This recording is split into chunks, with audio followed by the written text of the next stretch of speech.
Hi, today we're going to talk about one of the most enjoyable aspects of growing in a greenhouse, and that is seeding our new plants for the upcoming growing season.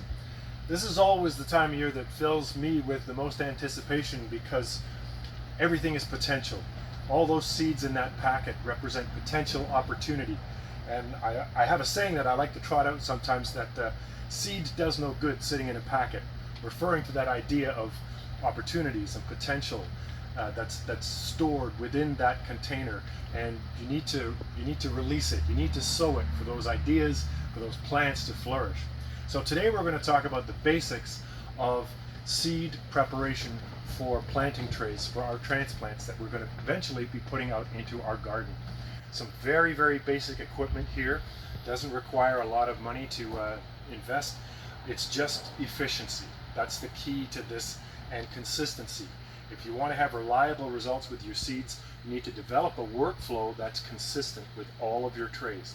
So I'm sure all of you have seen these standard plant trays that you can see at any nursery, and that's the tray that I use for my standard seedling tray. One of these dust bins from a hardware store is perfect because it's the same width as the transplant trays. So I've got my my potting soil, my growing compound in here, and we want to fill it about an inch from the top of the tray. If you seed it, if you put the layer too shallow, the plant's root systems get too stressed for water too quickly. So use your hand like a rake and distribute the potting soil through the seed tray. And then here's another little easy fix. You want to level and compress this seed bed now so that there's a maximum surface area for the seeds to catch and germinate on. So just get a stick, a 1-inch wide stick, so you can have spacing as you're going through the trays, and use the thin edge of the stick as a leveling blade, and start at the left end of the tray, and just kind of, you're not pressing too hard, but you're just sort of vibrating that stick across, and that'll leave you with a nice flat even seed bed. And now we're ready to start our first row of seeds. I'm going to put some Tithonia in here because it'll be easy to follow. And I set my stick at about an inch away from the first left-hand side wall of the tray. And Tithonia is it's a pretty large seed, so I use this kind of seeder for that. The smaller seed, I'll use one of these with adjustable holes in it, and that gives me more control over the smaller seeded stuff. So first we're going to fill our hopper with seeds. Tithonia, by the way, is a fantastic pollinator flower. Monarch butterflies really like it in the fall, and it gets to be about 1.5 meters, 2 meters tall in good growing conditions. So when we get to the seed tray, we just take our seeder and just tap it rhythmically until the first seeds start coming out. We don't want to crowd them in the row.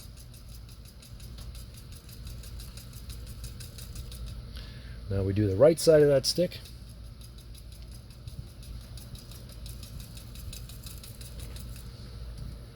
Move it over one. So now we have rows that are an inch apart. And we're not crowding any of the seeds, so they can all germinate evenly and come up at the same time. Okay, so we've put our seed packet in. Now we're going to use our handy dandy stick to press them into the soil, guaranteeing a good contact with the soil. And now here's a little trick that I use. Get one of these onion bags you get from the grocery store for dry onions, and fill it with dry potting soil so that it's nice and crumbly, and then just use it as a sieve to cover up the seeds that you've planted. You don't want to bury them too deep. Anything deeper than 1/8 of an inch is usually too deep, and they might not have enough light to germinate.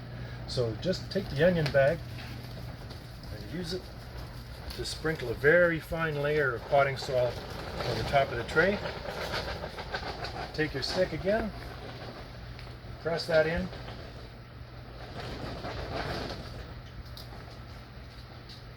Don't forget to label it right away, otherwise you're going to forget which is which.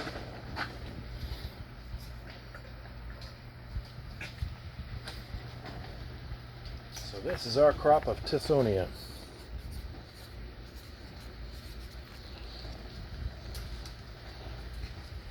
Okay, now we're going to discuss another seeding method that I use when I've got lots and lots of trays of the same vegetable to put out.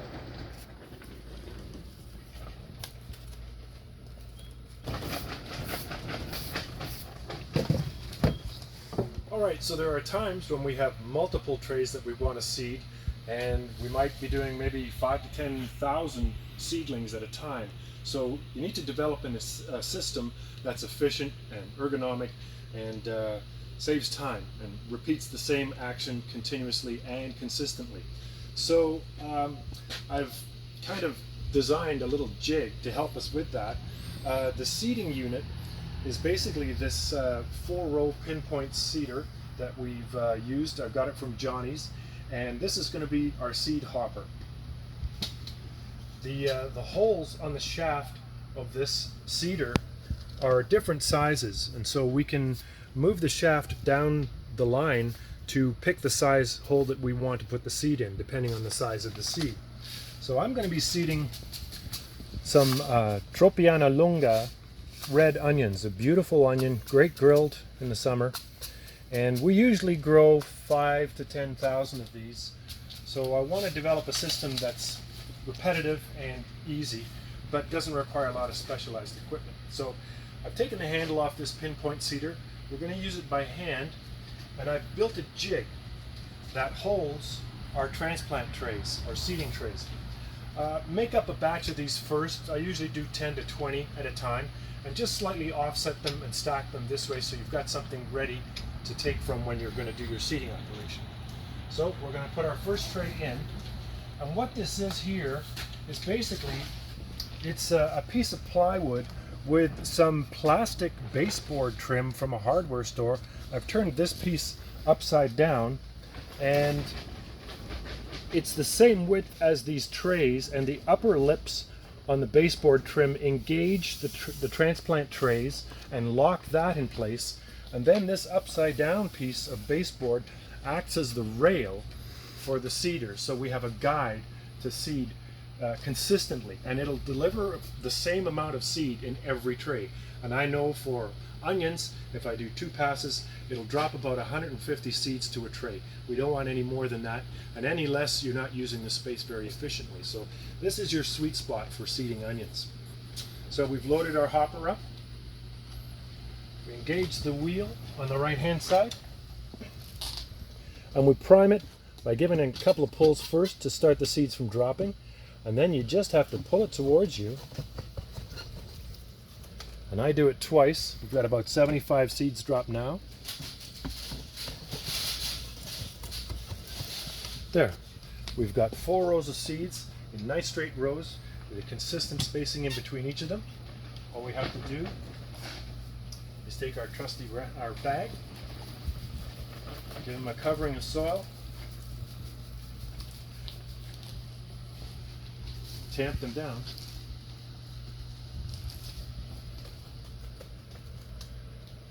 put that one out of the way,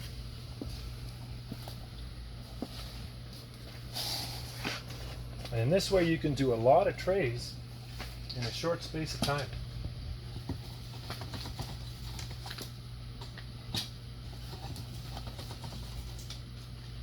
Or you could pay $700 for a vacuum seeder. It's up to you.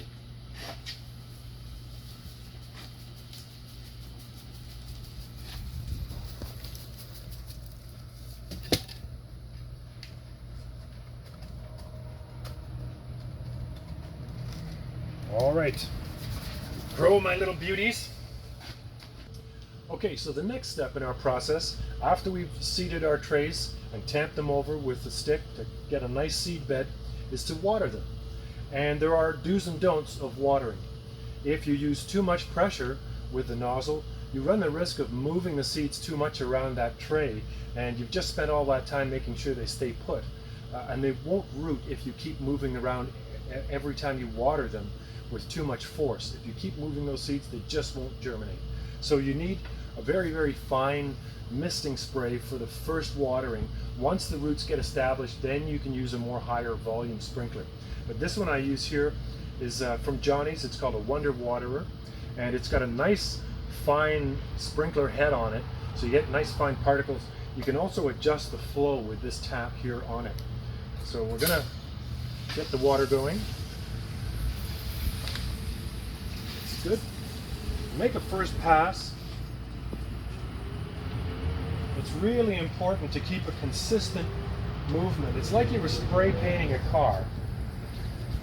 You want to get an even amount of water all across those trays.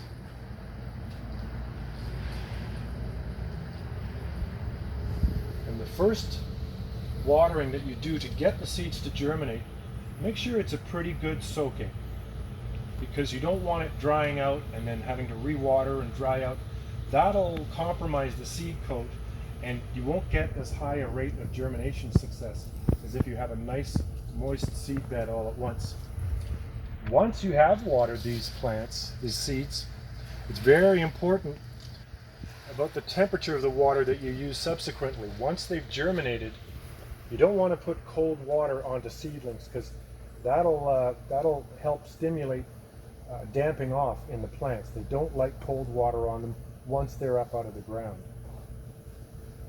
So in the greenhouse here, I have a big 500-gallon water tank that I keep filled, and the temperature of that water is the same temperature as the greenhouse, and it doesn't shock the plants so much when we water.